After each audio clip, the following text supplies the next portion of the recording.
Hello കൂട്ടുകാരെ, നമസ്കാരം. അങ്ങനെ ഒരു സന്തോഷ വാർത്ത വന്നിരിക്കുകയാണ്. ഓസ്ട്രേലിയയിലേക്കുള്ള വർക്ക് ആൻഡ് ഹോളിഡേ വിസ, നമ്മുടെ ഇന്ത്യയിൽ നിന്നുള്ള work and holiday visa June മാസം 4-ാം തീയതി ഓപ്പൺ ആവുകയാണ്.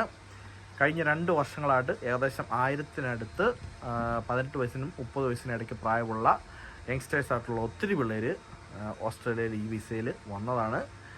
ഞാൻ അതിൻ്റെ ഒക്കെ വീഡിയോ ചെയ്തിട്ട് നിങ്ങൾക്ക് പലരും കണ്ടിട്ടുണ്ടായിരിക്കും. അപ്പോൾ ഈ വർഷവും അതങ്ങനെ ഓപ്പൺ ആയിരിക്കുകയാണ്. 2026-27 വർക്ക് ആൻഡ് ഹോളിഡേ വിസ. ശരിക്കും പറഞ്ഞാൽ ഇത് ഓസ്ട്രേലിയയും ഇന്ത്യയും സൈൻ ചെയ്ത ഒരു കരാറിൻ്റെ അടിസ്ഥാനത്തിലാണ് ഇങ്ങനെയൊരു വിസ തന്നെ വന്നത്. വർഷങ്ങൾക്ക് ശേഷമാണ് ഇങ്ങനെയൊരു വിസ വന്നത്. അപ്പം ഇത് ശരിക്കും പറഞ്ഞാൽ നാട്ടിലെ യങ്സ്റ്റേഴ്സ് ആയിട്ടുള്ള കുറേ ആൾക്കാർക്ക് ഓസ്ട്രേലിയയിലേക്ക് വരാനും ഇവിടെ വന്ന് വർക്ക് ചെയ്യാനുമായിട്ടുള്ള ഒരു വലിയൊരു ഓപ്പർച്യൂണിറ്റിയാണ്, ഒരു ഗോൾഡൻ ഓപ്പർച്യൂണിറ്റിയാണ്. അപ്പോൾ ഇനി അത് പലർക്കും സംശയമുണ്ട് ഇത് എത്ര വർഷത്തെ വിസയാണെന്നുള്ളത്. അപ്പം ആദ്യം നിങ്ങൾ ചെയ്യേണ്ടത്, നിങ്ങൾ ആദ്യം $25 എടുത്ത് നിങ്ങൾ രജിസ്റ്റർ ചെയ്യുന്നു. രജിസ്ട്രേഷൻ ചെയ്തിട്ട് നിങ്ങൾ അതിനകത്ത് സെലക്ട് ആയാൽ, ബാലറ്റ് സെലക്ഷനാണ്, നറുക്കെടുപ്പാണ്, അതിനകത്ത് നിങ്ങൾ സെലക്ട് ആയി കഴിഞ്ഞ് കഴിഞ്ഞാൽ നിങ്ങൾക്ക് ഒരു ഇമെയിൽ, ഡിപ്പാർട്ട്മെൻറ്റ് ഓഫ് ഹോം അഫയേഴ്സിൻ്റെ ഒരു ഇമെയിൽ വരും. അപ്പോൾ ആ ഇമെയിലിൻ്റെ അകത്ത് നിന്ന് നെക്സ്റ്റ് സ്റ്റെപ്പ് നിങ്ങൾ വിസയ്ക്ക് ആപ്ലിക്കേഷൻ ഇടുക എന്നുള്ളതാണ്. നിങ്ങൾക്ക് തന്നെയോ അല്ലെങ്കിൽ ഏജൻറ്റ് മുഖേനയോ നിങ്ങൾക്ക് ആപ്ലിക്കേഷൻ ഇടാം.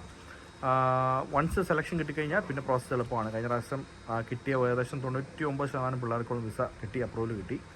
അപ്പം വിസയ്ക്ക് ഇടുക. വിസയ്ക്ക് ഇടുന്നതിന് ഏകദേശം $1600-1700 മുടക്കാണ്. അതിനുശേഷം നിങ്ങൾക്ക് 1 വർഷത്തെ വർക്ക് ആൻഡ് ഹോളിഡേ വിസ നിങ്ങൾക്ക് അപ്രൂവൽ കിട്ടും. ഇത് മൾട്ടിപ്പിൾ എൻട്രി വിസയാണ്. നിങ്ങൾക്ക് എപ്പോൾ വേണമെങ്കിലും നാട്ടിൽ പോകാൻ വരികയൊക്കെ ചെയ്യാം. അപ്പോൾ ഈ വിസ വൺസ് കിട്ടിക്കഴിഞ്ഞ് കഴിഞ്ഞാൽ ഇവിടെ വരിക, ഇവിടെ വന്ന് നിങ്ങൾക്ക് എവിടെ വേണമെങ്കിലും ജോലി ചെയ്യാനായിട്ടുള്ള ഓപ്പർച്യൂണിറ്റിയാണ് നിങ്ങൾക്ക് കിട്ടുന്നത്. അപ്പം പ്രത്യേകിച്ച് റീജിയണൽ സൈഡിൽ നിങ്ങളൊരു 90 ദിവസം വർക്ക് ചെയ്യുകയാണെന്നുണ്ടെങ്കിൽ നിങ്ങൾക്ക് അടുത്ത വർഷത്തെ, അതായത് ആദ്യത്തെ വർഷത്തെ വിസ കഴിഞ്ഞിട്ട് അടുത്ത 2ാമത്തെ വർഷത്തെ വിസയ്ക്ക് വേണ്ടി നിങ്ങൾക്ക് ആപ്ലിക്കേഷൻ ഇടാം. അങ്ങനെ അതിന് ശേഷം 3ാമത്തെ വർഷം വിസയ്ക്ക് ആപ്ലിക്കേഷൻ ഇടാം. അങ്ങനെ 3 വർഷത്തോളമാണ് ഈ വർക്ക് ആൻഡ് ഹോളിഡേ വിസ വരുന്നത്. അപ്പം നിങ്ങൾക്ക് ഇവിടെ വരാനും ജോലി ചെയ്യാനും ഇവിടേക്ക് ഒന്ന് എക്സ്പീരിയൻസ് ചെയ്യാനും കാഴ്ചകൾ കാണാനും ജോലി ചെയ്ത് കുറച്ച് പൈസ സമ്പാദിക്കാനൊക്കെ ആയിട്ട് ഇതൊരു വലിയൊരു ഓപ്പർച്യൂണിറ്റിയാണ് കേട്ടോ.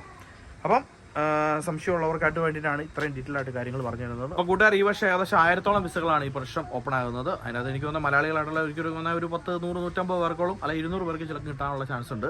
കഴിഞ്ഞ പ്രാവശ്യം ഒത്തിരി പേർക്ക് കിട്ടിയായിരുന്നു കേട്ടോ. അപ്പം നിങ്ങൾ ചെയ്യേണ്ടത് ഇത്ര മാത്രമേ ഉള്ളൂ. $25 കൊടുത്ത് രജിസ്റ്റർ ചെയ്യുക. നറുക്കെടുപ്പിലൂടെ നിങ്ങൾക്ക് അതിൻ്റെ റിസൾട്ട് കിട്ടുവാണ്. നിങ്ങൾ സെലക്ഷൻ ആവുകയാണെന്നുണ്ടെങ്കിൽ വിസയ്ക്ക് ആപ്ലിക്കേഷൻ ഇടാം. അപ്പോൾ ഓക്കെ, ഏകദേശം ഇതിനെക്കുറിച്ച് ഒരു ഐഡിയ കിട്ടിയെന്ന് വിചാരിക്കുന്നു. കഴിഞ്ഞ 2 വർഷങ്ങളായിട്ട് ഇഷ്ടംപോലെ ആൾക്കാർ വന്നത്, ഇത് ഫേക്കൊന്നും അല്ല, ജെന്യൂൻ ആയിട്ടുള്ളൊരു കാര്യമാണ്. അപ്പം ഈ ഒരു വീഡിയോ നിങ്ങൾ കൂട്ടുകാരിലേക്ക് ഷെയർ ചെയ്ത് കൊടുക്കുക. ഇതുപോലെ 18-30 വയസ്സിന് ഇടയ്ക്ക് +2 ഒക്കെ കഴിഞ്ഞ് ഏതെങ്കിലും ഡിപ്ലോമ കോഴ്സോ അല്ലെങ്കിൽ ഡിഗ്രി കോഴ്സോ ഒക്കെ പഠിച്ചവർക്ക് ഇതിന് ആപ്ലിക്കേഷൻ ഇടാം. പ്രത്യേകിച്ച് വേറെ ഒന്നും വേണ്ട. നമുക്ക് പാസ്പോർട്ട് അതുപോലെ ഐഡൻറ്റിറ്റി കാർഡ്, ഇതിൻ്റെ ഡീറ്റെയിൽസ് ഒക്കെ വെച്ചാണ് നിങ്ങൾ രജിസ്റ്റർ ചെയ്യുന്നത് $25 കൊടുത്ത്. അപ്പം അത് ഈസി ആയിട്ട് നിങ്ങൾക്ക് ചെയ്യാവുന്നുള്ളൂ. ചുമ്മാ ഒന്ന് ട്രൈ ചെയ്ത് നോക്കുക. കിട്ടട്ടെ. നിങ്ങളുടെ കൂട്ടുകാരിലേക്ക് ഈ വീഡിയോ ഒന്ന് ഷെയർ ചെയ്ത് കൊടുക്കുക. അപ്പോൾ അതുപോലെ തന്നെ നമ്മുടെ പേജ് ഒന്ന് ഫോളോ ചെയ്ത് വെക്കുക ഇതുപോലുള്ള അപ്ഡേറ്റ്സിനായിട്ട്.